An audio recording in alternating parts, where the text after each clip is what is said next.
Welcome back to the garden. We're back over here at the compost bin and we're about, let's see, I think about 6 months in. Let me see here since we started this project. Yep, about 6 months ago, if you remember, we started in a wire bin on the other end of this with this compost that's in here, and we've been flipping it. The last time I visited it was about 4 months ago. Let me first say, I had set out, if you remember, to tell you that I was going to make compost in 90 days is what I was aiming for. I read you could do that just like this. It's failed, mostly because of me. I do believe if you could come out here once a week and rotate these in the right environment, you could probably get a pretty fair, decent compost in 90 days. Reality is, as a working man, I can't come out here once a week. I couldn't even hardly make it once a month during the peak of the season, had just so much going on. So for my working man style garden, this will not make compost in 90 days. I don't believe that. I don't believe the common person is going to get out here once a week and stir it. That's doing things and got a life. But it will make compost, and I'm going to utilize that method. But thanks for feedback, I've been doing some research on some other things that y'all give me feedback on, and I'm going to try a couple of them also. But for me, I've got a lot of land here in my area with a lot of trees, so I get a lot of stuff that I can make compost. So I can utilize these bins. Today, we're going to open this bin up. It's been 6 months. We've rotated it 3 times. So we're going to see and look and just see what we got. See if it's usable. If so, I'm going to mix it in some beds. Let's get in here and see what we got. Now, as a side note though, since the beginning of this, I have been topping it off when I'd move it and it'd settle. And throughout the week, I would dump my manure out of my chicken pen of about 6 chickens in it with it.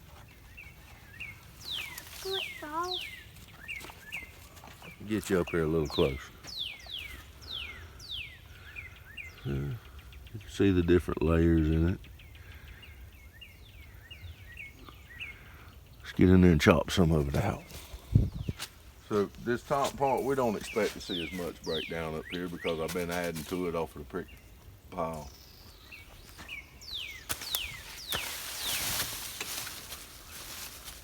I see more breakdown than I expected in it.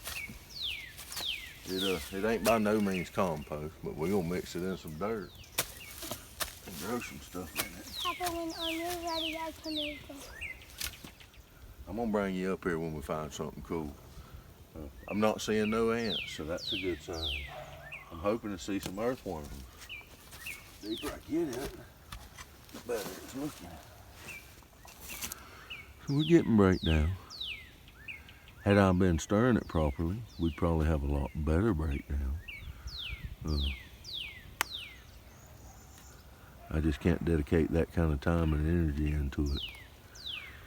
More time thing than it is the energy. Let's get on in there and see what's in there.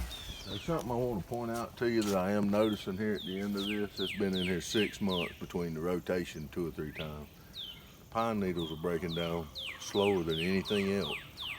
Even the big foliage stuff I put in and the big elephant ear pieces. I'm not finding any of them so far, but I am finding some palm pieces and pine needles. Let me show you. If you notice, you can still see them all through there. They're not breaking down as fast. They're breaking down, but not as fast. So far, I ain't seeing no worms. Found a worm. There you go. See? So we do have worms in our bed. So I'll give you a little bit of an example. Now this has got some of the top stuff mixed in, but when you get down there close, you can see the organic material that's breaking down. Papa, there's chicken. We are getting breakdown. So in the end, I'll sum this experiment up with, yes, you can make compost with this method.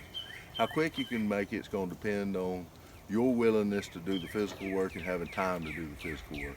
So as I told you, we are going to keep this method. It will work. I mean, it's been there 6 months. I can see some breakdown. If you've got a large area to be able to accumulate stuff with little effort from your plants and get your carbon and different things, this is a viable thing. You get enough of them going, you'll always have compost. As I said, I did look up some of the links that some of y'all shared with me, and I've been experimenting in my mind with those and putting together a plan. So next fall, we're going to experiment with that. We're going to mess with a little bit of that throughout the year and see what those produce. Meanwhile, I'm still going to use these. There's no reason not to. But I do want you to join in, because hopefully we're not going to have as rainy a year this year as we had last year here in the Big Bend of Florida. I got a lot of experiments planned we're going to try to learn. I'm going to try to learn together. I'm going to try some air layering. We're going to try some grafting. Hopefully grafting. I'm working on studying that a little bit. Got a lot of projects coming up. We're growing in some beds. We're going to be, our hugelculture's doing really good. We harvested some turnips. We're fixing to plant some beans and some cucumbers and different things in them. So y'all keep tuning in. I appreciate y'all. Have a good weekend.